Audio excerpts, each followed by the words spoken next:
é o Sete Jagunços.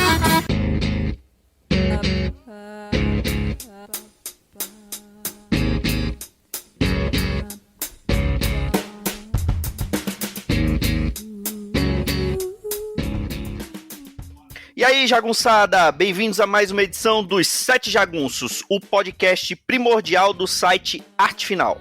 Acesse lá www.artefinalhq.com.br para todas as edições dos Sete Jagunços, do Pilha de Bis, do Omniverso e do A Pilha do Aranha. Nós estamos também em todas as redes sociais, é só procurar por @artefinalhq no Twitter, no Instagram e no Facebook. E nós estamos também no Deezer, no Spotify, no iTunes, no Google Podcasts e no seu agregador de podcast favorito. Procura lá que todos os nossos podcasts estão disponíveis para você se deleitar com muito podcast sobre quadrinhos. E além disso, você pode entrar no nosso canal no Telegram, no nosso canal Nada Secreto no Telegram, o link tá aí no post, e aproveite e se inscreva também no nosso canal no YouTube, que lá também teremos todos os nossos podcasts e teremos ainda grandes surpresas para você. Estamos preparando algo bem especial agora para o fim de agosto, então você não perde por esperar e já se inscreve lá no nosso canal no YouTube para ficar atento a tudo que a gente vai fazer por lá também. O Dãozinho arranjou confusão mais uma vez e agora estamos aqui, refugiados numa floresta estranha, para conversar sobre Bone, o famoso e premiado gibi do Jeff Smith que finalmente teve uma publicação à sua altura no Brasil pela editora Todavia. Eu sou o Marcos, o seu dragão vermelho favorito, e estão aqui comigo no Barrico Doce, o Fone Vitor Azambuja. Não mexam comigo, senão eu vou chamar o meu irmão. A ratazana estúpida Maurício Dantas. Comendo quiches. E o nosso convidado especial, diretamente do Procurando Bitucas, o Smiley Alan Farias. Eu não sou velho, mas adoro correr atrás de umas vacas. Não sai daí que as ratazanas estão chegando.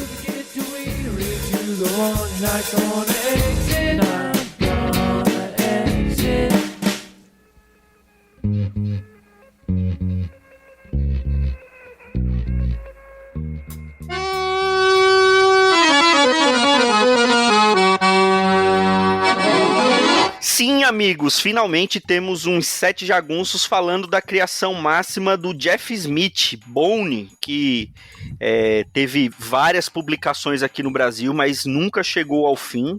Teve 14 números publicados pela Via Letter, além de um especial, Estúpidas Caudas de Ratazana. Teve ali uma tentativa de retomada pela HQ Maniacs, né? Teve só um número publicado em 2015. Entre 2018 e 2019, a editora Todavia publicou Bone colorido em 3 volumes, né? Então, finalmente, nós tivemos toda essa história magistral do Jeff Smith publicada aqui no Brasil. E antes da gente falar do personagem, da história em si, vamos falar um pouquinho do criador dele. Fala aí um pouquinho do Jeff Smith, Vitor. Jeff Smith é provavelmente o superstar dos quadrinistas independentes, porque ele era o quadrinista que os outros quadrinistas gostavam de ler. Ele é dos Estados Unidos, ele nasceu na Pensilvânia e cresceu em Ohio, e ele teve a ideia pro Bone quando ele era criança, quando ele tinha mais ou menos 5 anos de idade. Ele já começou a imaginar o design dos personagens com uma influência muito grande das tirinhas dos Peanuts, do Charles Schulz, e do Tio Patinhas, do Karl Barks. Também de uma série que não é tão conhecida aqui no Brasil, não ser por aquela história que eles aparecem no Monstro do Pântano, que é Pogo, que é uma história de uns bichinhos alienígenas, narigudinhos também. Ele começou a publicar Bone por essa editora Cartoon Books, que ele criou especificamente para isso, e foi assim do número 1 até o número 19, com alguns intervalos na regularidade. Depois ele ficou na Image, até pelas dificuldades de fazer tudo sozinho e ainda ter que escrever e desenhar a série, do número 20 ao 28. E nisso o Bone já tinha estourado, já tinha virado um sucesso, e aí ele continuou a publicar de forma independente da série até o seu final. Do 28 até o 55 aí de novo pela Cartoon Books. Isso da série principal do Bone. porque depois disso ele ainda publicou algumas coletâneas e histórias em prosa ilustradas dentro do universo do Bone ainda, inclusive alguns prequels, um especial de aniversário, e eu acho que o único que saiu dessas histórias spin-offs aqui no Brasil foi essa que você citou pela Via Letra, eu nunca nem vi essa edição, que é Estúpidas Caudas de Criaturas Ratazanas, e mais recentemente até ele chegou a fazer uma sequência pro Bone, mostrando eles voltando para casa, que chama Bone Coda. Isso também não se tem notícia de que vai ser publicada por aqui, e começou a trabalhar numa nova série que é publicada online, que chama Tuque, Save the Humans.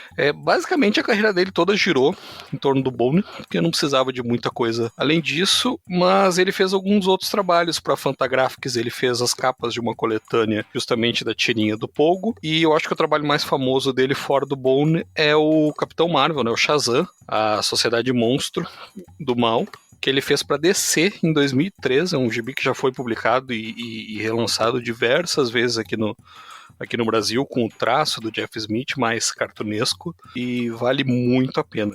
Eu adoro esse gibi também, adoro. Tem uma história um pouquinho mais infantil, né, do Capitão Marvel, né, do Shazam.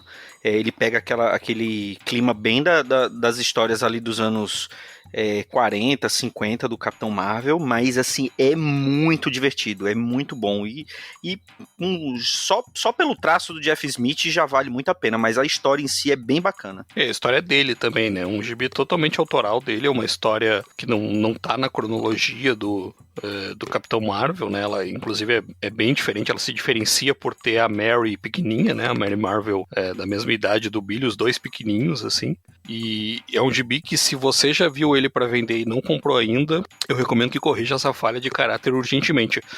Há uns anos atrás ele era vendido por R$9 na Amazon, sabe, numa dessas promoções malucas dele. Vale muito a pena. E o Jeff Smith, ele já teve uma passagem aqui pelo Brasil, justamente em 2015, no FIC, né, o Festival Internacional de Quadrinhos lá de Belo Horizonte, onde eu tive a oportunidade de conhecê-lo pessoalmente e autografar o meu volume de Bone completo, né, em preto e branco, o Complete Cartoon Epic in One Volume, e autografei também o meu volume número 1 da Via Lettera, que eu fiquei tantos anos esperando que eles continuassem essa série. E que foi quando a HQ Maniacs lançou essa edição número 1 colorida, e ficou por isso, então as más línguas, inclusive a minha, dizem que eles só lançaram esse gibi colorido aí, justamente porque o Jeff Smith estava vindo em 2015 sem muita pretensão de continuar a lançar a série toda, né? A série já vinha de um passado tumultuado na Via Lettera.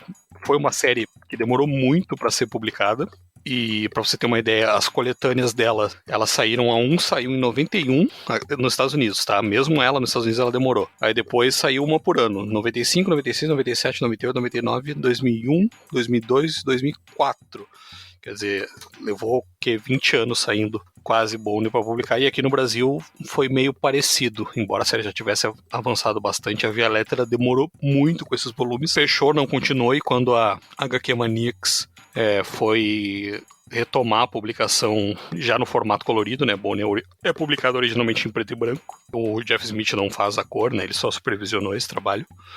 Posterior à conclusão da série, esse trabalho de colorização. Eles não continuaram, ficou só naquela edição. Eu lembro que no FIC tinha pilhas e pilhas desse Bone para vender lá, e eu não comprei porque na hora eu vi que não ia continuar, eu já estava escaldado de alguns lançamentos aí da HQM que não continuaram, como por exemplo Invencível, que a gente fez um programa especial com a participação do Alan também. E ficou, realmente, infelizmente se confirmou essa previsão.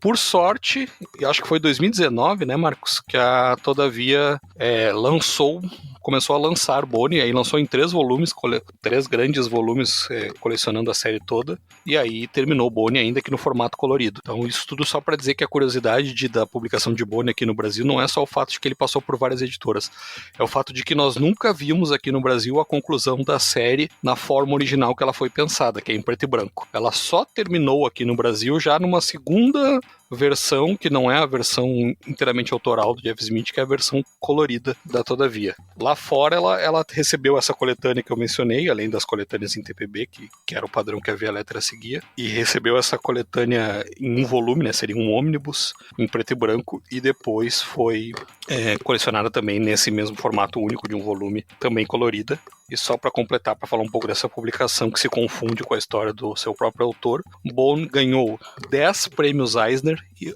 11 prêmios Harvey. Quer dizer, ficou muito, muito, muito famoso Bone lá nos Estados Unidos. E aqui no Brasil, por esse passado tumultuado, era uma coisa mais de nicho, assim, mas quem conhecia, quem entrava em contato com a obra, sabia. Eu gostava muito. Só um adendo, Bone teve mais uma versão no Brasil, que foi uma versão nunca publicada, que foi a da Devir. A Devir chegou a fazer a tiragem, ficou pronto, muita gente chegou a pegar essa edição na mão e ela nunca foi lançada. Eles tiveram que queimar porque deu problema de direito autoral, picotaram tudo. Esse eu não sabia da Devir. O primeiro contato que eu tive com o Bone foi com as edições da Via Letter. Eu cheguei a ter, acho que as 2 primeiras. Mas assim, além de ser caro, na época era muito difícil de achar, né? Aqui em Maceió a gente nunca teve uma comic shop. Eu lembro que eu comprei de uma vez que eu fui para o FIC, mas não o FIC de Belo Horizonte, o FIC de Recife, que é o Festival Internacional de Humor e Quadrinhos, que acontecia lá. A gente comprou numa comic shop lá de Recife, não chegava isso em livraria aqui. Aí, além de ser caro e ser difícil de achar, acabei não continuando com essas publicações de Bone. E aí, muito tempo depois, já sem esperança nenhuma disso sair aqui no Brasil, eu comprei também essa edição única em preto e branco. Um catatal, assim, mais de 1000 páginas, porque tem muito extra também, e o papel ele é até um pouco fino, né, Vitor? Em alguns pontos, às vezes, você consegue ver o desenho no Sim. verso. O papel é bem fino mesmo. Ela é fininha, tem até uma certa transparência, e como é comum dessas edições muito volumosas que eu gosto, porque o custo-benefício é excelente, é até difícil você ler, né? Você tem que estar sentado em algum lugar que dê para apoiar o gibi. Isso. E assim, eu me apaixonei pelo gibi, assim, a primeira vista. Li, achei super divertido. A gente até brinca, o Dãozinho também gosta muito, e ele falava que Bone é o que os gibis da Disney gostariam de ser. É exagerado, mas eu até concordo com ele em alguns pontos, assim. É claro que não tem a tradição e a diversidade que os gibis da Disney tem, né? Não tem como comparar nessa parte, mas assim, eu particularmente acho muito divertido e vale muito a pena. E é para todas as idades mesmo. E sabe que o próprio Jeff Smith, não com essas palavras, mas ele fala uma coisa parecida. Ele é muito influenciado pelo Karl Barks. Eu, inclusive, confirmei ele com isso, conversando com ele lá no FIC, uma entrevista que fizeram com alguns veículos. Na época eu tava pela Quadrim, e ele confirma, assim, óbvio, totalmente influência do Barks, né, do Tio Patinhas. E em dada oportunidade, não no FIC, mas tem esse registro, ele criou Bone porque ele gostava tanto do Tio Patinhas do Barks que ele queria ver uma aventura mais longa, né? Então ele ficava imaginando, puxa, como seria esse personagem numa aventura longa, estilo a Odisseia? E aí ele desenvolveu o Bone também a partir dessa ideia, né? Porque toda a história do Bone, pelo menos da publicação principal, ela começa lá na edição número 1 e ela termina lá na 55. É uma história só. Esses outros que eu mencionei, que não foram publicados aqui no Brasil, são one-shot, são spin-off. Mas a série principal do Bone, ela é uma história só. São diversos 55 edições contando uma história única. Então é sim uma influência e é, de certa forma, não como o Dãozinho diz, o que os quadrinhos Disney gostariam de ser, mas o que o Jeff Smith gostaria de ver num quadrinho Disney, pelas palavras dele próprio. Aí eu lembro que eu tive contato com Bone naquelas livrarias, tava bombando na época, eu tava na faculdade, e tava bombando a Saraiva. Cultura não tinha chegado em Salvador ainda, mas tinha uma livraria que eu não sei se tinha no país todo, chamava Grandes Autores. E eu lia muito lá, ia na hora do intervalo do colégio pra ler gibi lá nessa Grandes Autores, e aí descobri Bone. Tinha os 8 primeiros volumes da Violeta lá. E era engraçado porque as capas tinham muito preto, e a Violeta sempre teve esse problema de impressão, que as capas raspavam, né, e ficavam descascando o preto das capas todas. Você tinha que catar uma que tivesse menos descascada. Nunca tinha uma 100% assim. Não tinha gibi no plástico nessa época, não tinha esse luxo todo, não. É a capa cartão, preto e branco, tudo mais. Eu adorava. Eu cheguei a ter os 2 ou 3 primeiros volumes também, Marcos, igual você. mas nunca achava os outros. E quando apareciam, eram bem surrados mesmo, da galera folhear muito e não comprar. Ou então aparecia os volumes em inglês, que eram bem caros na época também. Não sei dizer agora quanto era, mas eu lembro de tentar pegar um e me tocar assim, poxa, esse aqui são praticamente 6 ou 7 volumes da Nacional. Deve valer a pena, mas eu não tenho dinheiro agora. Estudante, coitado, lascado, não tinha como mesmo. Mas adorava a história, sempre quis saber como acabava e só fui saber isso agora quando terminei de ler a versão nova da Todavia. Que inclusive chegou a estar muito barata aí nas promoções de Submarino da vida. Você comprar os 3 volumes por R$50. Olha, Nossa. de barbada. A mesma coisa que eu falei do Shazam deles. Quem viu essa promoção e não comprou vai se arrepender o resto da vida. Essa do Shazam eu comprei 2 vezes, inclusive, não me toquei e comprei, mas foi naquela de... Tá tão barato que me dê logo 2. Vale. Não, lembra... Ô, bicho, tá sobrando uma, então manda pra mim aí que eu tô sem. A minha eu dei pra um amigo de presente há muito tempo, tô sem. Pode mandar pra mim. Vou procurar aqui se da TR2, se eu não dei. Só pegando esse gancho aí de vocês, né, sobre primeiro contato com a obra, eu tive contato também com as edições da Via Lettera, mas foi exatamente na primeira edição. E eu olhei e achei, ridículo o quadrinho, porque eu tava naquela fase muito de homens nus, suados, musculosos pra todo lado, que só queria ler isso, e aliás, eu só gosto de ler isso até hoje também. Eu ia perguntar, isso mudou? Não, isso nunca mudou. Mas eu acabei dando uma chance pra história, que aliás eu considero a melhor história do Boni até hoje, que foi na Grande Corrida das Vacas. Porque um amigo meu, ele tava colecionando, um dia eu tava à toa na casa dele, ele falou, velho, lê isso aqui. Eu falei, porra, é edição número 4, não vou ler essa merda, né? Se fuder, não vou dar outra coisa. Ele falou, não, lê essa porra aí. Cara, eu chorei de rir vendo o Smile imitando vaca. E apostando corrida com a vovó e com as vacas. O filho da puta do Bonnie, do Fone, tentando enganar todo mundo com as apostas. Falei, pronto, achei uma alma gêmea. Aí foi paixão à primeira vista. Eu colecionei, eu cheguei a ter todas as edições da Via Lettera, cheguei a pagar pequenas fortunas naquilo, porque era muito caro. E na época que eu vi que a HQ, ia encerrar, eu acabei vendendo para um colecionador, né? Acho que ela faltou 4 edições, se eu não me engano. 3 ou 4 edições somente para encerrar o ciclo. E eu lembro que vocês falaram da Ratazanas, né? Estúpidas Caudas. Eu tive ela, que contava a história lá do... Acho que era Big Johnson Bone, se não me engano, o nome do personagem. Isso. E ele era uma alegoria ao Daniel Boone, né? Ele tinha uns trejeitos do Daniel Boone e do Popeye. Ele era uma alegoria dos dois personagens. Cara, é divertidíssima essa história. E lógico, como um bom leitor de quadrinho no Brasil, enquanto a gente tá gravando aqui, eu já tô baixando tudo de novo. Mas é isso mesmo, a gente acaba correndo o risco de subestimar a obra por conta do traço, da aparência, assim. O próprio logo parece muito fofinho, mas é outra coisa a história, assim, a gente vai falar isso mais pra frente. Mas idem pra esse Capitão Marvel, Shazam, né, e a Sociedade Monstro, porque você pode achar que é uma coisa infantil, bobinha, mas a história é muito divertida, bicho. Você vai ler com seu moleque, você vai gostar, você vai ler sozinho, você vai gostar, assim, é pra todas as idades mesmo, porque pode até parecer besta, se você for incauto e vacilar, mas não vai deixar de se divertir lendo, não.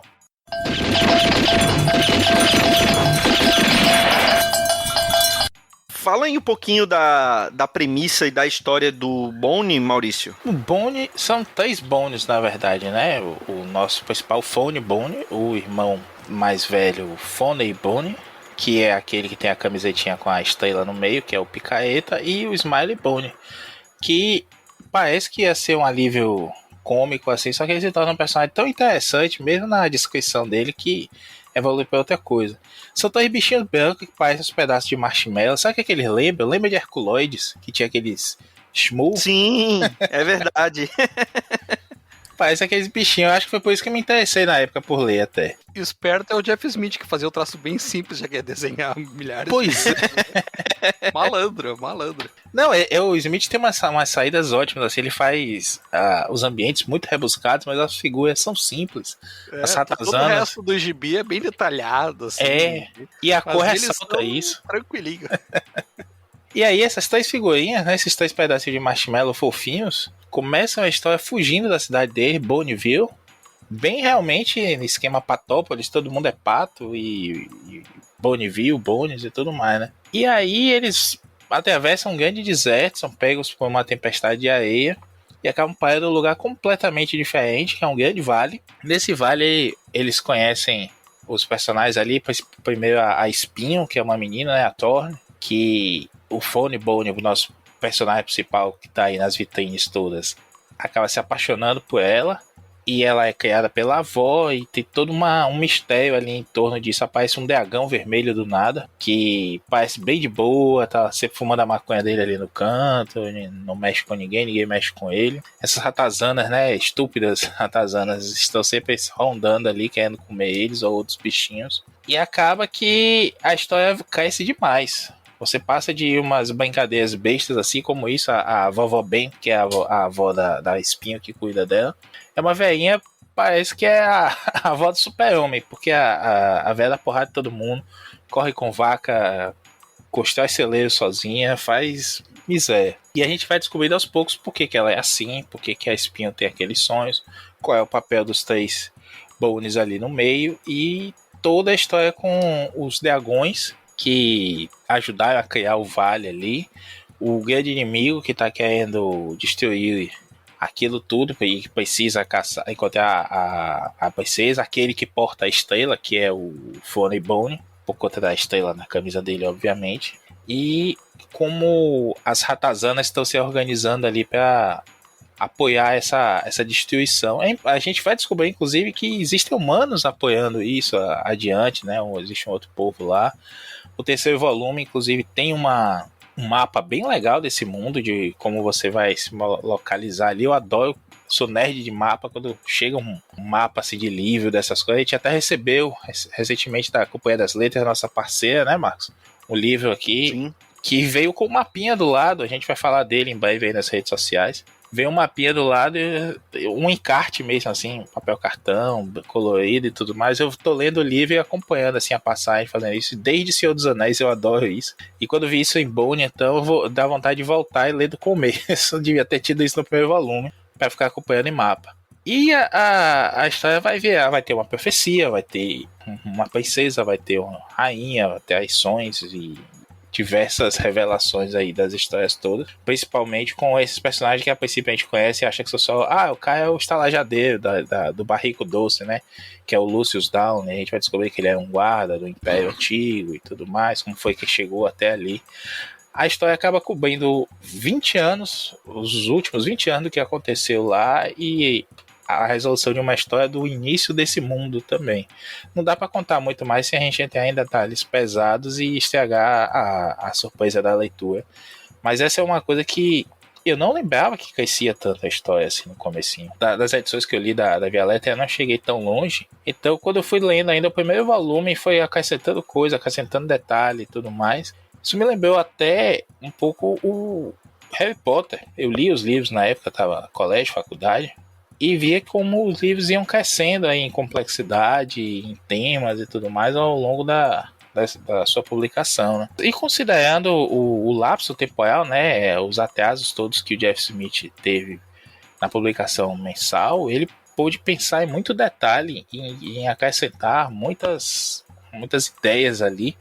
E isso fez muito bem para a história no final das contas. Para gente que está lendo agora o volume encadernado, a história completinha e tudo mais, é muito fácil de perceber isso, mas talvez lendo mensalmente, você só vai se dar conta quando tá perto do fim, né? Porra, é só uma historinha engraçada que parecia um desenho Disney de um personagem fofinho que tava apaixonado pela Espinho, pela menina bonitinha, e que toda vez que ele começava a ler Moby Dick, que é o livro de cabeceira dele, a única coisa que ele leva lá quando tá fugindo da cidade, as pessoas começam a dormir. Não, e agora no final, ele recupera essa piada, né? Esse é um puta time do Jeff Smith, ele sabe fazer as piadinhas assim, sem soar forçado, sem soar de agora eu vou fazer você dar risada. É muito bem encaixado. E aí tem uma hora que o Smiley vai falar assim, a gente tá cercado aqui, as ratazanas vão comer a gente. Lê aí um pouquinho do seu livro. Pô, não é assim que funciona. Leia aí pra você ver. Ele tenta ler e não consegue, mas quando o Phone Bone vai ler, todo mundo cai no sono, até o Smiley mesmo dá um bocejo lá de tão chato que é o livro, e tem toda uma discussão de como o Moby Dick não é chato, é o retrato de uma época e tudo mais. Então, ele fala sério mesmo no meio da história, isso é massa. Pra mim, assim, o conjunto de coadjuvantes, de personagens ali que são periféricos na história, pra mim são o que melhor tem no gibi. As ratazanas são muito divertidas, eles são realmente estúpidos, são muito burros. O dragão vermelho também, quando aparece, é muito legal. O pessoal da vila, a vovó também é super divertida. Os gambás ali, que é aquele bichinho folha, né, que também aparece, que aí vem o irmão dele grande. Cara, é tudo muito legal e é de uma leveza, assim, de uma simplicidade, mas que ao mesmo tempo, principalmente quando você vai do meio pro final, como você falou, se torna complexo, né? É uma fantasia que vai crescendo mesmo. Porque ele constrói bem esses personagens. E ele recorre a esses personagens. Eles não aparecem só quando precisa fazer uma piada de bichinho, aí bota os gambás. Eles vão aparecer numa situação completamente nada a ver e vão fazer sentido dentro daquilo ali. E lá na frente ele vai resgatar aquela situação. Ele amarra bem, ele constrói bem esses personagens. E mesmo as piadinhas, né, que parecem besta, tipo a ratazana adora o quiche. Toda hora eles querem comer quiche e tudo mais. Aí uma briga com a outra. Você é uma ratazana, você come qualquer besteira, você come lixo.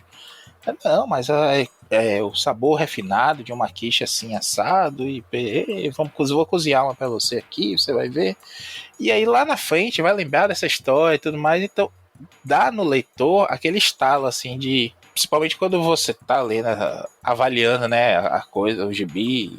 É uma merda isso de você, como diz, né? Você, quando aprende o truque, a mágica perde um pouco a graça. Eu não acho, não. Com o gibi eu não consigo achar isso. Por mais que eu leia sobre e eu queira conhecer bastidor e tudo mais, quando eu paro para ler uma história bem escrita como Bonnie, nada disso importa. Eu acho que valoriza mais ainda a leitura. Porque quando você vê assim, pô, esse cara tá fazendo uma amarração com um negócio lá de trás. No leitor incauto, que não tá pensando em nada disso, é gostoso de ver. E quando você vê a estrutura da história, como o cara vai amarrar isso tudo, fica mais gostoso ainda, porque você tá vendo que ele não tá pegando só outro personagem, ele não vai pegar outra ratazana qualquer, não. Vai ser a piada da ratazana, que tá sempre no lugar errado, na hora errada, surgindo e fazendo aquelas besteiras lá. E quando eles estão cercados por um mar de ratazana, aquelas duas vão aparecer também e vão fazer alguma besteira. E não vai ser piada de Praça é Nossa, não. Com todo respeito aqui a Praça é Nossa, e eu sei que vocês são fãs também, mas não é aquela coisa de fazer tudo acontecer para girar em torno daquele momento específico e cair naquele clichê. Não é isso. Ele consegue surpreender e ele consegue manter uma coerência da caracterização dos personagens. E quando isso cresce, fica muito mais legal ainda. E tem isso também que você falou, Marcos, tem muito elemento de fantasia, né? Tem a profecia, tem a princesa, tem toda a história secreta daquele lugar ali que as pessoas não comentam e tudo mais, e você vai descobrindo aos poucos. Tem esse humor, mas também tem muita sinceridade, eu acho. Os diálogos são muito bem escritos, as relações com os personagens, quem se gosta, quem não se gosta, quem fica brigando, quem quer comer o couro do outro lá. Falei couro, viu, Alan? Eu tô atento aqui, eu tô atento no seu comentário. Então isso tudo é bem construído e é coerente. Você não vai achar nunca que o cara tá tirando do nada aquilo ali pra poder prolongar a história. Até quando aparece, tem um fillerzinho no meio da história, que é quando aparece o queixo duro, né? Que é um leão da montanha gigante. O Rojan. No Brasil. Aqui ficou Rojão, né? Lá ele é Ray Jen, né? No gringo. Rockjaw. Rockjaw, exatamente. E aqui traduziram pra Rojão, que é ótimo, né? Essa tradução ficou ótima. Não, agora, todavia, traduziram como queixo duro. Queixo duro, né? K-E-S-H-O-D-U-R-R. Queixo duro. O original eles tinham traduzido pra Rojão, que eu achava muito bom também, cara. É que é pra manter a piada, né? Porque eles falam errado o nome dele e ele Sim. Ele fica puto. Ele fica putaço. Eu acho legal também, pegando esses detalhes que o Maurício colocou, né, sobre alegorias que a série faz, eu gosto no sentido quando ela compara... Aliás, compara não, quando eu consigo fazer um paralelo com ela com o Senhor dos Anéis, cara. Eu acho que ela tem muito da trama gigantesca, colossal, que tá ali na sua cara e você não enxerga, né? Então ele vai entregando tudo em doses homeopáticas, sem pressa, mas os arquétipos dos personagens, todos eles estão ali, cara. Tipo, um personagem secreto que tá ali pra ajudar vocês, mas você não sabe o que ele é, né? Que seria o Gandalf da história, no caso é a vovó. um personagem com destino muito grandioso, que é Espinho, que seria o Frodo. Tem muita alegoria com o Senhor dos Anéis, até a maneira como a história transcorre. Eu acho muito, muito, muito bom, cara. Eu acho também essas grandes histórias épicas são muita influência e ele consegue isso muito bem. Eu concordo com o Marcos. Os coadjuvantes da série são fantásticos. E ele vai com esses coadjuvantes até o fim, né? Ele é fiel a isso. E a história, de certa forma, acaba gerando em torno deles também. Uma coisa que me surpreendia enquanto eu lia Bone, e foi uma experiência de leitura muito lenta também, tanto quanto a publicação, porque eu comecei lá na Via Lettera, eu acho que eu fui até a sexta edição da Via Lettera. Aí só em 2015 fui retomar, por ocasião de ter comprado esse volume único, especialmente para ir no FIC e conhecer o Jeff Smith e pegar o autógrafo dele, e terminei de ler, porque eu li até metade desse volumão, e terminei de ler no colorido. E uma coisa que me impressionou é como ele vai abrindo a história, né? Começa com uma história bobinha, bobinha não no mau sentido, mas uma história simples, né? Se você pegar a primeira edição, ela quase não tem cenário, é eles no vale, né? Eles já dizem que foram expulsos, não aparece eles sendo expulsos, não aparece o que aconteceu. Foram expulsos por causa de alguma armação do Phone Bone, né? Isso, que eles vão revelar. Ele era o grande plot, né? É o grande plot da história, né? E, o final disso é maravilhoso. A maneira como eles explicam por que estavam atrás dele é sensacional, né? É porque que ele era o presságio da volta do grande o que porta a estrela, o que porta a estrela. Onde eles tiraram isso é muito bom. É muito bom. E eu acho muito legal como a história vai ampliando, né? Ela vai abrindo, ela vai virando uma coisa maior. E é muito natural a maneira como vai acontecendo isso. Eu acho muito legal.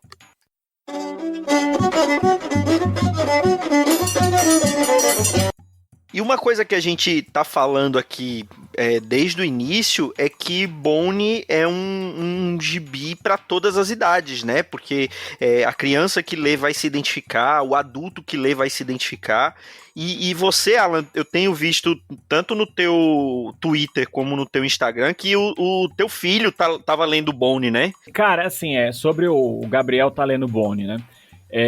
Eu apresentei para ele, né? Eu sempre apresento, né, o quadrinho assim para ele. Ele começou lendo primeiro algumas coisas de Disney, depois ele foi migrando, ele sempre foi muito grudado em Star Wars. Hoje em dia ele lê bastante coisa nesse sentido, mas quando eu apresentei o Bone foi legal, porque ele olhou assim e falou, nossa, pai, mas é muito grande isso aqui, né, que eu apresentei os volumes únicos. Eu falei, não, lê aí, não precisa ter pressa, vai lendo.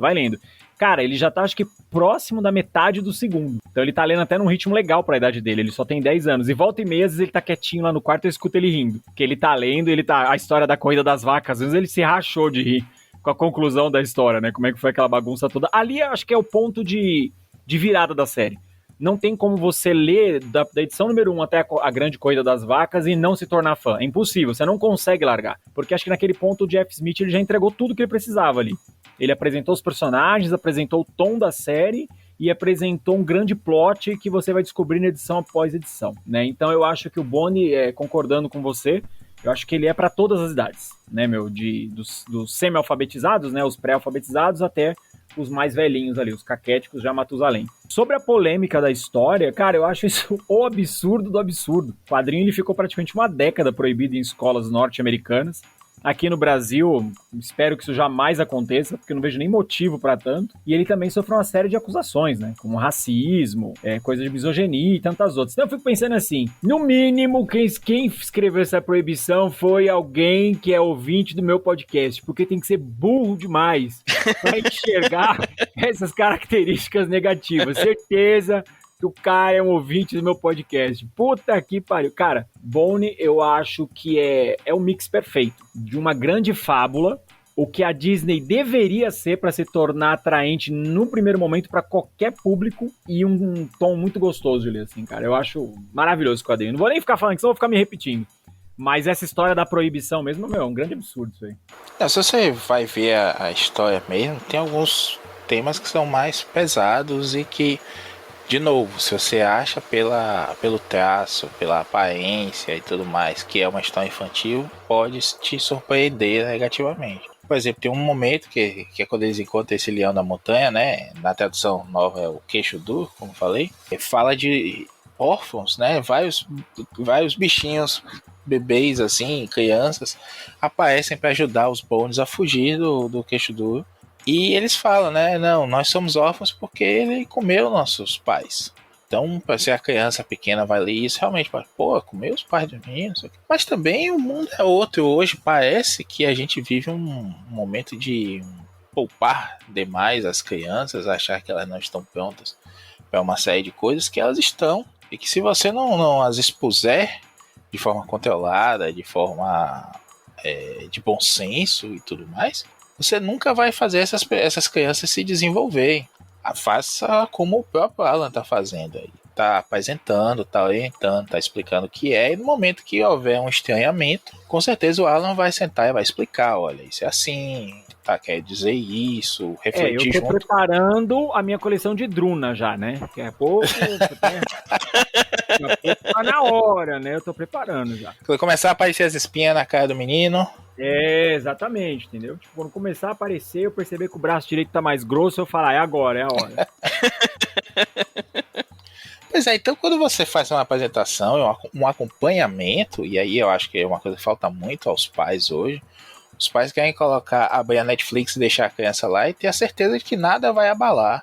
Quer dar um gibi, dar um livro, enfim, para a criança e largar a criança lá sem nenhuma supervisão, sem nenhum acompanhamento, sem saber do que é que você trata aquele conteúdo de antemão, sem sentar junto e assistir, coisas que nossos pais, em maior ou menor proporção, fizeram pra gente, porque não podiam, porque podiam e tudo mais, mas hoje a gente tem mais tempo disponível por conta das facilidades de trabalho, trabalhar de casa, a gente tá vendo aí uma mudança de paradigma durante a pandemia, uma facilidade de encontrar, mesmo que você more longe, more separado dos seus filhos, você tem hoje o acesso online, você tem várias ferramentas de comunicação, mas os pais hoje querem se eximir muito dessa responsabilidade de jogar pro gibi, jogar pro livro, jogar pra Netflix, jogar pro YouTube e colocar lá conteúdo parental e foda-se. No momento que tiver algo que eu não achar certo, aí eu vou surtar na internet e eu vou querer cancelar aquela empresa. Essas acusações como de racismo mesmo, eu tava dando uma pesquisada mais a fundo, porque não tem racismo nenhum,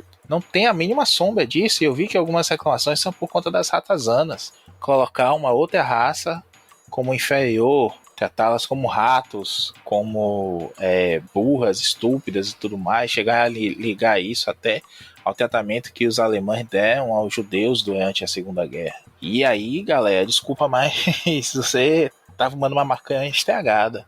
Mude seu fornecedor. Então, Maurício, mas aí eu vou pegar a onda aí que você surfou agora. Eu acho que qualquer obra você pode encontrar problema desse tipo desde que você crie o problema, entendeu? É igual aqueles crente maluco de calçada, sabe? Ele tá ali pregando um negócio que na cabeça dele faz sentido. Foi igual a caça aos quadrinhos lá na época do Doutor, aquele livro lá, o Guia de Sedução do Jovem, sei lá qual é o nome daquela Sedução dos Inocentes. Livro. Isso, obrigado. É exatamente a mesma coisa, assim, o cara ele tá procurando pelo novo, e ele vai achar o pelo novo, só que o pelo novo existe na cabeça dele, não existe a porra do pelo novo, entendeu? É igual o Matrix lá, não existe a colher, entendeu? A colher não existe, cara, então quando o cara quer achar o problema, ele vai achar. Eu acho que o Maurício colocou muito bem agora, né, que é a questão do pai e a mãe, que, verdade é essa, o Vitor aqui é pai também, pai e mãe que tem preguiça de criar os filhos, em bom português, é isso. Então acho que hoje em dia é muito mais fácil você delegar a criação dos seus filhos a um smartphone, a um tablet ou uma TV, né? Então acho que você se dedicar para você ler história para os seus filhos, para você apresentar livros infantis e depois eventualmente apresentar e não forçar, não induzir, apresentar, só falar, ó, acho que isso aqui, vê se você gosta, lê aí. Né, eu comprei gibi pro Gabriel muitos anos antes. Gibi que, ele folheava, ele rasgava, ou ele olhava uma vez e deixava pra lá, porque é normal, o gibi ele é feito pra isso. Ele é uma mídia descartável. E você, ouvinte, que tá ouvindo isso aí, seus lombadeiros safados, essas porra é feita pra jogar fora, para de pagar bookplate nessas merda, não vale nada depois, cacete. A rigor é isso. Exatamente, vocês crescem, seus demônios.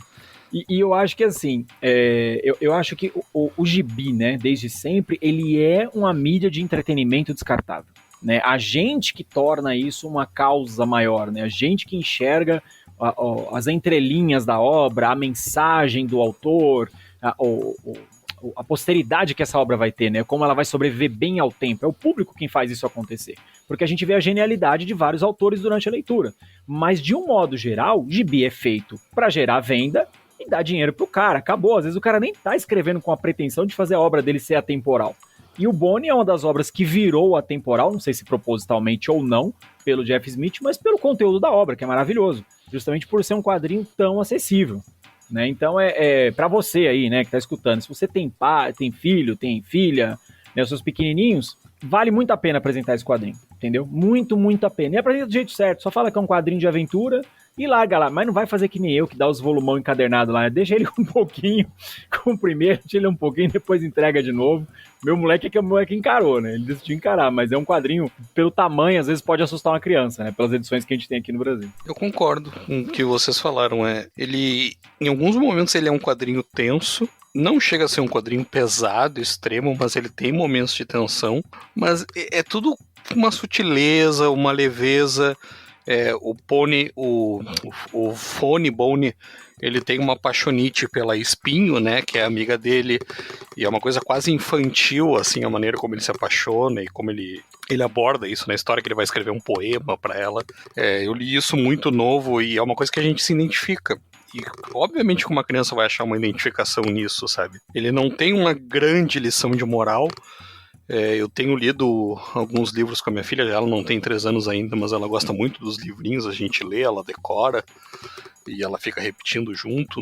Ela não lê, obviamente, mas ela decora, ela gosta das histórias. E eu tenho uns livrinhos assim que a gente comprou, porque livrinho de criança é baratinho, vamos comprar baratinho. Porque tem assim, ó, tem a história é bizarra, tentando passar uma lição de moral que não dá pra entender como é que o cara chegou de um ponto A a um ponto B, e no final ainda tá escrito assim, moral da história, sabe, masticadinho, assim, bem deglutidinho pra criança. Quer dizer, até os livros têm essa característica hoje em dia de ter que ser assim, você olhar e é só aquilo, não tem nada ali por trás, não tem nada aberto à interpretação. Até esses livrinhos tem o Entenda no final. Exato, daqui a pouco vamos fazer um canal de YouTube explicando o livro infantil para criança. E isso é uma coisa bem característica do nosso tempo, né? Tudo parece que tem que ser limpinho, censurado, né? Tudo como vocês falaram, dê para deixar ali a criança 2 horas consumindo aquele produto e não ter que se preocupar. E obviamente que isso não existe. Antigamente já não existia, no nosso tempo já não existia, não era uma coisa saudável que a gente fazia, ficar vendo TV o dia inteiro e consumindo propaganda de brinquedo. Isso certamente teve uma influência na gente, né? Se a gente quer uma realidade diferente dos nossos filhos, é a responsabilidade dos pais, né? Não é querendo limpar a história e deixar ela insossa, sem sentido, sem profundidade, sem contexto e igual a todas as outras, que você vai fazer a criança se interessar, por exemplo, por leitura, que é o que nós estamos falando aqui. Boni ainda existe. Depois a gente fala sobre isso, mas por enquanto ele só existe na sua forma de leitura. Se você quer conhecer Boni, você tem que ler, não tem outra solução. Então, nem sabia dessa história de racismo e outras alegações. Eu não vejo nada disso. A questão das ratazanas, talvez seja porque elas sempre querem fazer um ensopado, e isso tem uma ofensa racista nos Estados Unidos, associada aos negros, a história do ensopado. Não sei se é por isso também que chegaram a isso, não sei se foi proibido talvez por causa dos rituais das ratazanas, né? Tem alguns momentos bem tensos na história em que elas fazem os rituais, eles adoram deuses antigos, tem uma história de religião antiga, e a gente sabe que, bom, se chegar aqui na bancada evangélica que domina o Brasil atualmente, nós estamos ferrados, né? Esse gibi vai ser banido aqui também, como foi o gibi lá dos Jovens Vingadores na Bienal do Livro. Cara, eu espero que a gente esteja superando isso e consiga voltar para um patamar onde a gente pode dar uma coisa assim pra uma criança ler e ninguém vai nos acusar de estar criando ela errado ou alguma coisa do gênero. Então, legal, o filho do Alan tá lendo, eu acho um gibi divertidíssimo. Você pode ler ele só pelo humor, que tem muito na série, e você pode ler ele por esses outros nuances que o Jeff Smith foi colocando aos poucos, ou você pode ler sem pretensão nenhuma, só como uma história de aventura também. Dá pra ler isso em diferentes momentos da sua vida. Algum dia eu vou reler. Até minha esposa andou lendo, quando eu acabei as edições coloridas, ela que se interessou, ela leu o primeiro volume, quer dizer, é um gibi para todo mundo, como eu comentei no começo. O Jeff Smith é o cartunista, né, o quadrinista dos outros quadrinistas. Os caras que faziam quadrinhos gostavam de ler Bone, porque era uma coisa nova, é um quadrinho diferente, é uma coisa que a gente não está acostumado a ver gibi nesse formato. De certa forma, ele é inovador, sim, apesar de todas essas influências. Então, nem estava sabendo dessa polêmica, passou batidaço para mim, assim. Ainda bem que, pelo visto, passou. Se você que é do cast não sabia, você imagina eu, convidado, e falando, ó, vamos jogar o assunto fudido pro convidado? Aí ele se fode pra explicar aí. Obrigado, amo vocês. Não, mas eu tava comemorando que eu tinha ficado com a parte mais fácil da pauta e o Dãozinho furou essa gravação, eu tinha que ficar com a parte dele, que é contar a trajetória do quadrinista. Cara, com a minha memória de peixe de aquário, contar a trajetória de alguém, eu não sei contar a minha trajetória, meu filho.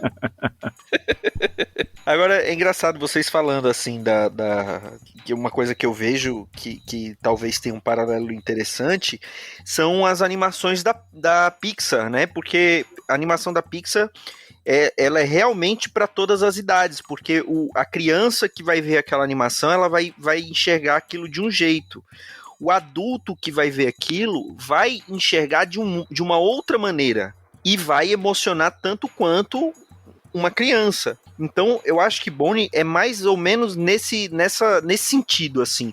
A criança ou o pré-adolescente que tá lendo aquele gibi vai pegar coisas que ele, quando tiver adulto, vai ver aquelas mesmas coisas e vai pegar nele de uma forma diferente, ou ele vai entender de uma forma diferente, ou ele vai pegar algumas coisas que ele não pegou numa primeira leitura quando ele era mais novo, ou que ele não pegaria se fosse mais novo. Então, isso é uma das genialidades, assim, da obra do Jeff Smith, né, que é bem diferente de um gibi de super-herói que você lê aquilo, não importa se você vai ler criança, adolescente, adulto, velho, não tem tantas camadas. É claro que eu tô falando daquela coisa mais comercial, né? Mas e o Jeff Smith não, ele faz um gibi que todo mundo pode aproveitar de uma maneira diferente.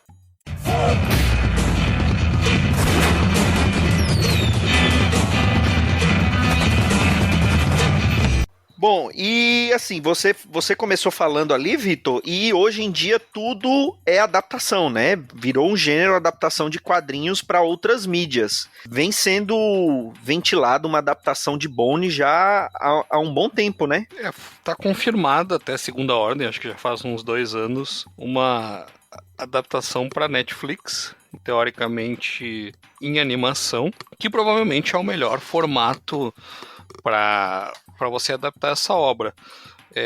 Não só por ser uma obra de fantasia e pelo design dos personagens ser muito cartunesco, porque eles vêm dessa origem cartunesca. O Jeff Smith é um cartunista, né? Ele cresceu vendo cartoons e se inspirou em cartoons para fazer Bone. Você não conseguiria transpor isso para um filme, por mais que você usasse CGI, e provavelmente a adaptação vai ser em CGI, porque hoje em dia dificilmente você tem uma adaptação em animação tradicional 2D, como foi o Invencível, isso é cada vez mais raro. Então, acredito eu que Bone vai acabar sendo em CGI. Mas dificilmente ficaria no filme uma coisa que você identificasse a obra original.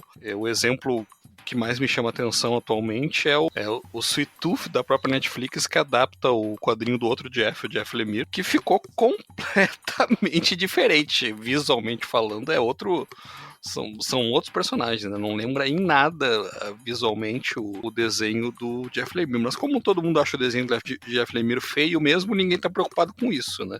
Então ninguém tá preocupado se o Gus ficou bonitinho na série, porque é exatamente por isso que a série tá fazendo sucesso. Já no Bone, eu ficaria ofendidíssimo se fizessem uma adaptação em live action e botassem um menininho narigudo lá qualquer pra fazer o papel do Bone. Não tem como, né? O visual deles, ligado a quem eles são, né? Os personagens são assim, as experiências que eles passam são assim. Esse visual infantil deles, simplificado, acompanha eles pela série, né? Eles não são levados a sérios por outros personagens porque eles são assim. Ele sabe que ele não vai ser correspondido no amor dele pela Espinho, porque eles são muito diferentes. E por aí vai, né? E tem também os outros bichinhos que aparecem, diversos outros personagens que não são humanos na história. E eu acho que isso se perderia numa adaptação live action, por mais que usassem por mais que usassem CGI. Eu só espero que a adaptação ela tente seguir a história. Não porque eu acho que teria algum problema eles mudarem alguma coisa ou irem noutra, ou acrescentarem, mas é porque se eles não seguirem a história não vai acabar a animação também, sabe? Assim como já foi uma epopeia acabar o gibi, tem tanta história pra contar que se a animação ficar fazendo filler e se tiver muita barriga assim entre os episódios, que nem a do outra de quadrinhos também da Netflix, o Legado de Júpiter, né, que eles não botaram nada do que tem na minissérie original na primeira temporada, resolveram aumentar a história, fazer um prequel, aí foi cancelado e não adaptaram a tal da minissérie original até hoje. Teve, mas não teve adaptação. Se fizer isso no Boni também, eu acho que corre sério o risco de não acabar, porque é muito volume, é muita obra, é muita coisa pra adaptar. Né? Ó, eu concordo com o caro colega. Eu acho que se for fazer isso aí como um seriado, é tiro no pé. Tem que ser, talvez, animação de 2 horas, em 3 partes, será 3 filminhos de 2 horas, ou 3 filminhos de 1h30, e tá bom.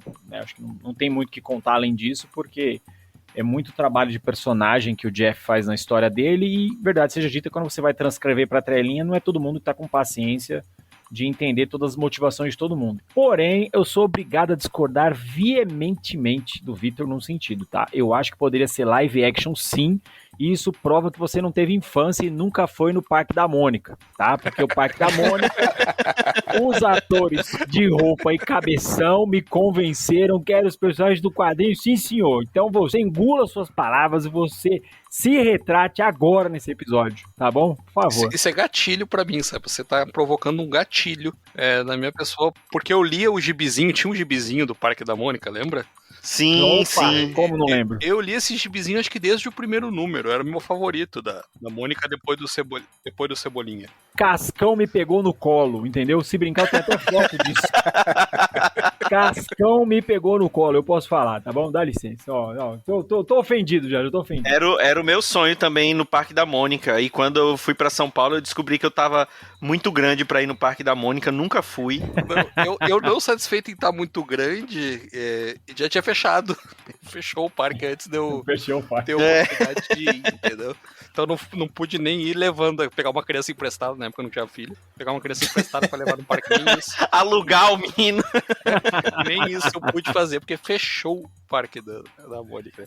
Mas eu achava muito legal. E agora você falou, tô lembrando, tinha uns filminhos, né? Romeu e Julieta. Maravilhoso, maravilhoso. A Turma da Mônica com atores, e até hoje eles têm, né? Os atores oficiais da Turma da Mônica. Tem divisão de teatro. Fui no teatro, né? Exatamente. Eu fui no teatro levar meu filho, cara. Quando a Mônica apareceu, eu verti lágrimas quando a Mônica apareceu. Você não tá ligado? Eu vi a Mônica, cara. Pô. Por que não com o Boni? Um dos VHS mais alugados na história, na minha história, é um do Chico Bento, a rádio do Chico Bento. Minha mãe ficava pé da vida, porque eu quase toda semana queria alugar. Ela dizia que a fita já estava furada de tanto que eu assistia a fita. E era desse jeito, era com o ator de meia calça, cabeção, adorava aquilo. No meu caso eram os desenhos, tinha o Segredo do Rio, uma coisa assim, que era do Chico Bento também, que ele encontrava tipo um monstro do Lago Ness no laguinho lá da roça, e A Princesa e o Robô. Esse aí eu achava maravilhoso, né? Eu não acreditava que a aventura brasileira na Terra tenha chegado a tal ponto de produzir uma animação da Mônica, que é um sci-fi inspirado em Star Wars lá, que é a Princesa. Eu lembro disso também. E o Robô. Eu ficava maravilhado com aquilo. Maravilhoso. Eu nunca pude ir no Parque da Mônica também, não. Mais um sem infância. Porque aqui você é o único que mora em São Paulo, porra. Por isso que vocês são... tá explicado, por isso que vocês são tristes colecionadores de quadrinhos lombadeiros que pegam bookplate na pré-venda. Tá tudo explicado. Mas isso é repressão, entendeu? Compensação, né? Faltava dinheiro pra comprar o gibizinho na infância, depois agora eu vou comprar tudo essa merda. Lançou, eu tô comprando, entendeu? Compra logo 2, 3, né, Vitor? E capa dura mesmo, porque não? E autografado. Não, eu vou no meio aí do que vocês estavam falando. Eu acho que uma série animada seria legal.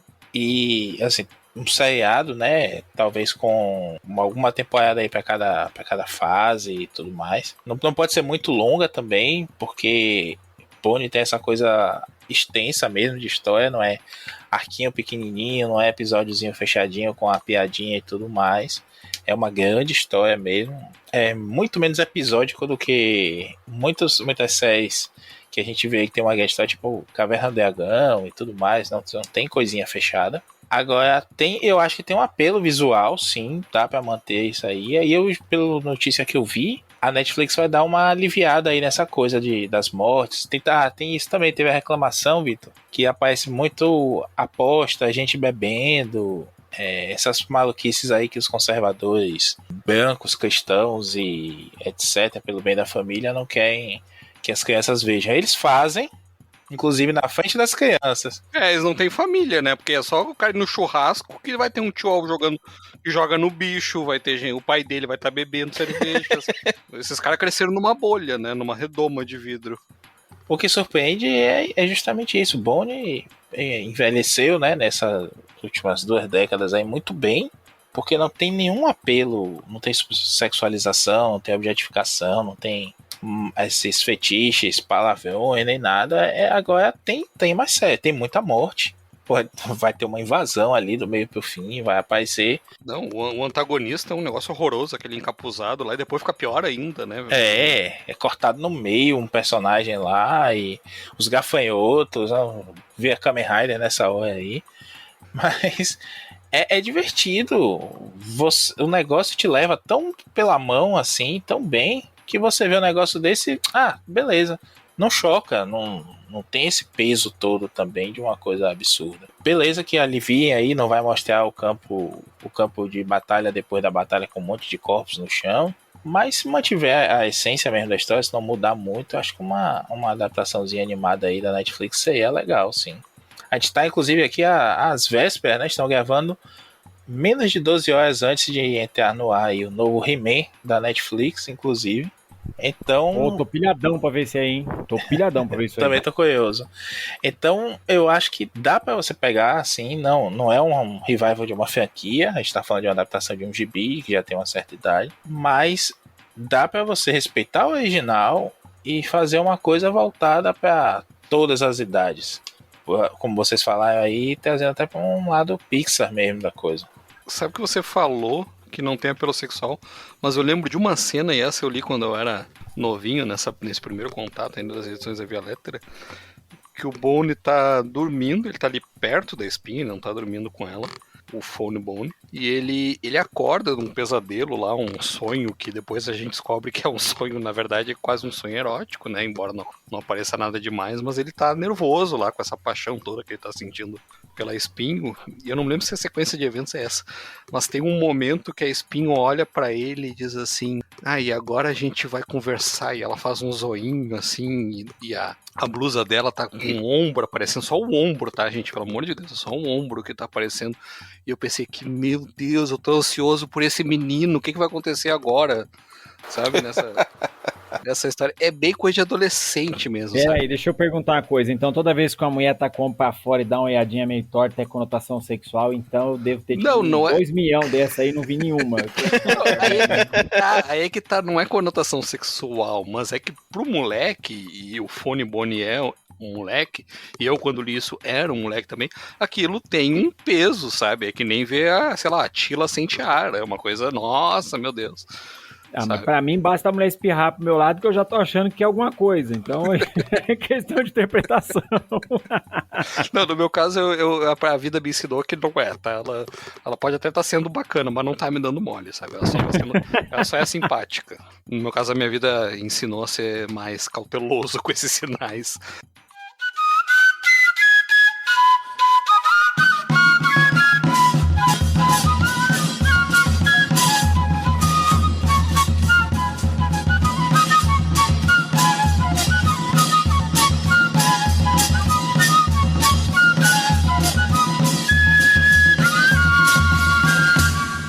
O veredito final dessa obra de Bonnie, para quem ouviu até agora já deve imaginar qual vai ser o nosso veredito. Vamos começar com o nosso convidado não tão especial, Alan Farias. Eu adoro quando o amor é propagado dessa forma, assim.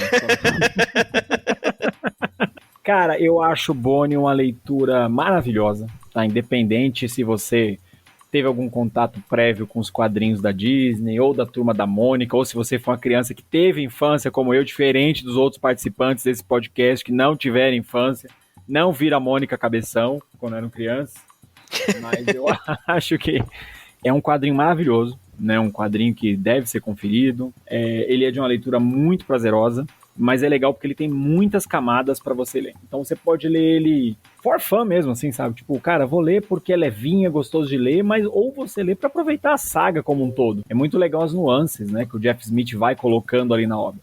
Então, acho que essa é a grande vantagem dele, né? Dá pra ser lido por crianças e adultos justamente por isso, né? Pelas camadas contidas na obra. Eu não lembro quem que falou aqui no episódio, né? Mas é bem comparável com uma animação da Pixar, né, meu? Agrada tanto adulto quanto criança justamente por isso. Então, super recomendo. Essas edições vivem em promoção aí em tudo quanto é canto. Já cheguei a ver as 3 por R$60. E com box, inclusive. Eu, trouxa, comprei tudo na época que saiu. Devo ter pagado uns 300 conto. Então, por isso que eu propago. Eu propago. Baixem Scan, entendeu? Baixem Scan. Tem tudo no Scan. Inclusive os one-shots. Durante a gravação desse episódio, eu baixei todos. Depois me passa o link dos one-shots, tá? Já que eu passo. Achei todos. Né? Tô falando sério. Quero. Achei todos. Eu acho que assim, pra você que quer ler, vive em promoção e é uma leitura muito, muito legal. E qual o teu personagem favorito da série? Cara, acho que é difícil não falar o Foney, né? Porque eu me identifico muito com ele, né? Mentiroso, malandro, quer enganar todo mundo, metido a inteligente, metido a estrela, se acha especial, né? Não tem como eu não me identificar com ele, né? Ele é quase um espelho, né? Tipo, look in the mirror, quando eu leio a história do Bonnie. Mas eu gosto muito dos coadjuvantes. Né, acho que os coadjuvantes, como o Vitor bem colocou lá atrás, ele não esquece nenhum deles durante a história toda. Eu gosto muito do Queixo Duro, cara, eu adoro aquele personagem, aquela dicotomia dele, tipo, beleza, agora eu vou ajudar vocês, mas daqui a pouco eu tô fudendo todo mundo, entendeu? Eu gosto muito desse personagem. E a vovó, cara, são os meus dois personagens preferidos, tirando o Foney. O Foney, pra mim, ele é Orconcourt. Ele não dá pra disputar com ninguém, ele é o melhor personagem da história. Mas a vovó e o Queixo Duro são os meus preferidos. Cara, eu sou muito fã do Foney também, porque ele é meio que a história acaba girando em torno dele, né? No final, né? Ele é o catalisador da porra toda, né, cara? Não, a explicação da estrela é, surreal de absurda, velho. E você vê que ele é aquele típico personagem que quer se dar bem de qualquer maneira, coloca os outros em enrascada, quer se dar bem, mas que ele... Sou eu. Mas no fundo ele tem bom coração e gosta dos outros. É o Alan, é o guerreirinho. Sei Mas se no sou eu, fundo, não, nesse mas sentido, bota né? Mas fundo, bem no né? fundo, bem no fundo. Tá no poço, né? Não, o Foney tem uma parte muito legal, pertinho do fim, que ele saca onde tá lá um tesouro, e aí depois alguém precisa de um artefato lá pra evitar que o caos aconteça. E aí, já assim, mas ninguém sabe onde tá tal coisa. Aí ele, tá em tal lugar, assim, assado, e pronto. Aí adiante a vovó vai dizer pra ele, não, porque você tem um poder, você tem a magia, por isso que estão procurando você é importante. Ele fala, não, nada disso. Eu só fiz uma dedução óbvia de onde é que alguém guardaria um negócio de valor. Vocês são muito burros.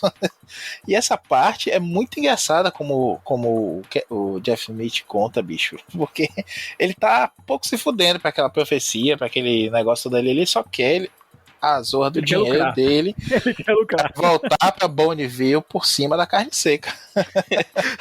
Seu prefeito de Bonneville.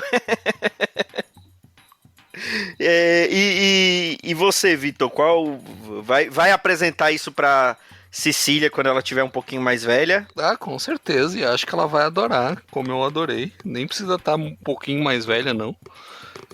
Não precisa ter a idade que eu tinha. Não vou dar os meus autografados, né? Vou dar esse da Todavia, que é colorido. Eu acho que é uma obra para você apresentar quadrinhos para uma criança sem dúvida nenhuma, porque não precisa de conhecimento prévio nenhum, diferente de você dar um gibi que a criança já tem que ter um entendimento de quem são os personagens, pelo menos, para curtir. Claro, não tô falando de Turma da Mônica, né? O Bone tá tudo ali. A história do começo ao fim tá ali. Você tem os one-shots e os prequels, mas eu nunca li. Como eu comentei aqui, não me atrapalhou em nada aproveitar a história. Personagem, eu acho que o Foney vai ganhar o voto de todo mundo aqui. Não tem como. É disparado. O melhor personagem, como o Alan falou, é o catalisador. Mas o protagonista mesmo é o Foney, né? Diferente do Foney, que é o irmão bom, o primo bonzinho, né? O Smile é engraçadíssimo também, que é o Pateta, né? Eu gosto do Bartleby, que é aquele bebê ratazana que o Smile adota, depois ele volta na história. E eu gosto daqueles bichos que aparecem assim, só pra ferrar com a vida do Fone, que nem a abelha. Lá quando ele tá procurando esse tesouro aí que o Maurício falou. Eles, não, porque aqui não dá pra procurar porque tem uma infestação de abelha. Mas abelha? Você acha que eu vou ter medo de abelha? Uma abelha aparece. Gigante. Uma abelha gigante, vai dar um cacete. Pode crer. Dá um Parece cacete um dele. bezerro, abelha. Aquela cena é muito boa, cara. Ele falou, eu nunca pensei em sair na mão como uma abelha. Sai no soco. É que nem o irmãozinho do Ted, né? Eu vou chamar o meu irmão. Ele não mexe comigo que eu vou chamar o meu irmão. É. Muito bom, cara. Eu acho que um último personagem que ainda vale uma menção, né? Não sei se todo mundo leu o especial, né? É o Big Johnson Bone, né? Porque além do que eu fiz lá, né? Que ele é uma mistura do Daniel Boone com o Popeye, ele tem muito do Barão Munchausen, que é aquele cara que conta umas lorota absurda que não tem como acreditar, só que depois você acaba descobrindo que é tudo verdade. Meu, é outro personagem também, que pena que não tá na série central, né? Mas é outro que vale citar também. E você, Maurício? Qual o teu personagem favorito? E você vai mostrar isso para o seu netinho? Pros netinhos, com certeza. Inclusive, o mais velho já tá quase na idade aí, vai fazer 10 anos agora. Tá quase na idade de eu arranjar o primeiro volume aí numa promoção dessa pra dar pra ele de presente, ele avaliar aí se ele topa continuar. O meu sobrinho também, daqui a pouquinho tá na idade aí.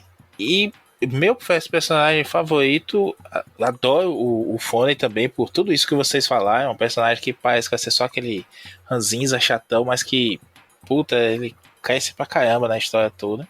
Mas eu vou fazer o destaque aí pro Smiley, que é, como eu falei, parecia que ia ser só o alívio cômico, mas ele tem umas tiradas muito boas. É um humor sutil, mas que você explode de dar risada com algumas besteiras que tem ali, tão bem sacadas pelo Jeff Smith, sabe? É a piadinha certa, no momento certo, sem forçar a amizade, sem forçar a situação, e você se caga de rir. Ele tem um plano uma hora lá pra provar, eles estão cercados pelas ratazanas e tem que provar que eles estão bem, né? Eles estão sob cerco, a comida tá acabando, tudo mais. Ele faz quiche para as ratazanas. E a filosofia dele é a seguinte: não, eles estão achando que estão abafando, vão acabar com a gente, matar a gente de fome. Se a gente tá fazendo quiche para prisioneiro, pra gente deixar eles fugirem sem querer depois, eles vão chegar lá e vão dizer assim: esses caras estão comendo muito bem, eles não tem como a gente vencer eles não, vamos embora. Ele tem várias filosofias muito, muito legais, assim, e ele ainda serve de voz da consciência involuntária para os outros primos, né? Primos, irmãos, enfim, eles foram criados como irmãos, mas os três são órfãos, né? E ainda tem isso, tem esse backstory aí que eles dão a entender que o Foney ficou espertão, assim, tentando sempre conseguir sair por cima para poder cuidar dos mais novos, dos outros dois. Então, é tanta historinha assim que ele vai concatenando, vai criando o mundo ali que fica muito rico também. Mas fico com o Smiley. Bom, eu acho que é isso, senhores.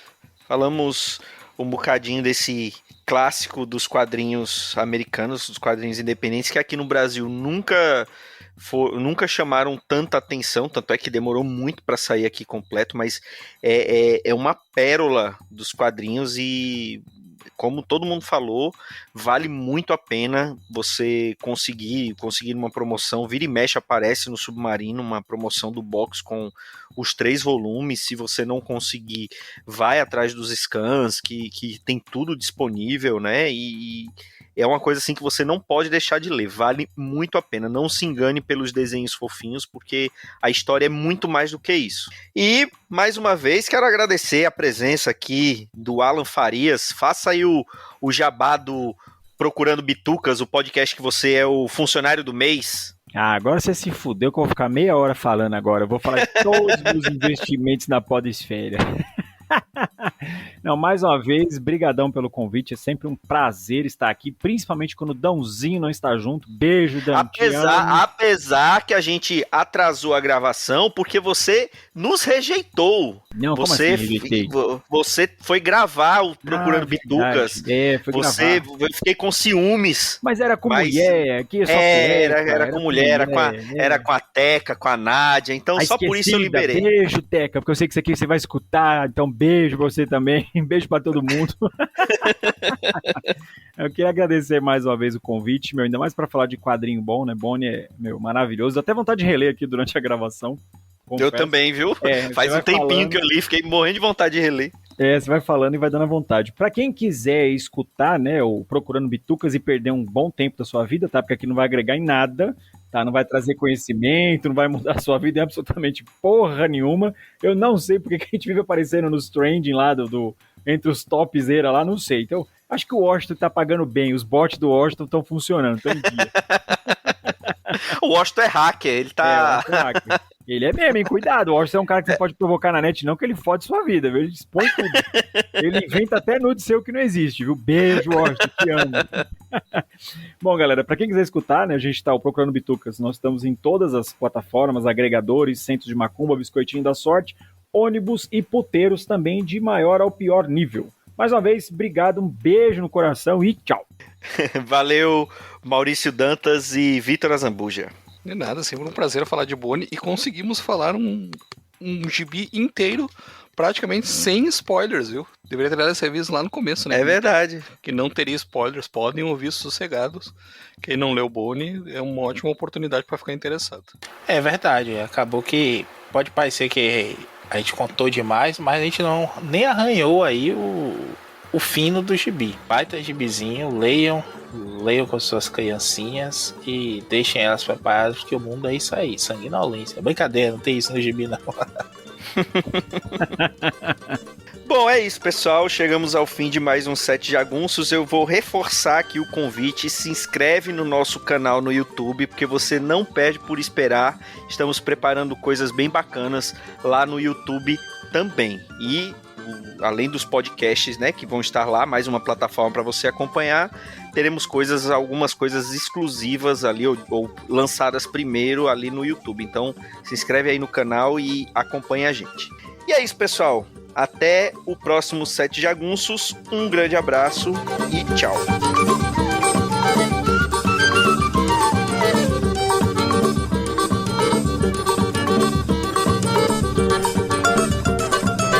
Esse foi o Sete Jagunços, mais um podcast com o selo dos cabas de qualidade do Arte Final, não sabe?